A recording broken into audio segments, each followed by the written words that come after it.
अस्सलाम वालेकुम। 5 star DVD कोलियां रोडिंगा लैके आए ने जनाब तुहाडे वास्ते जनाब चौधरी इशफाक साहब। सोहनी आवाज़ ते सोहना अंदाज।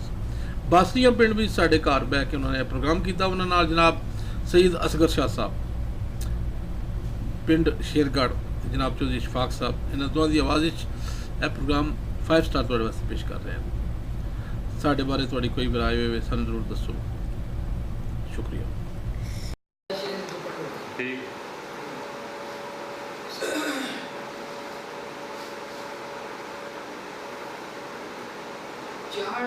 चढ़ना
जो लंघिया सो चोरी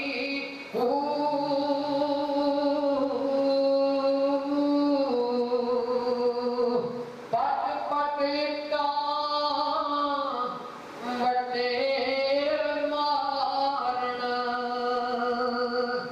दर्द मदा दे कोरी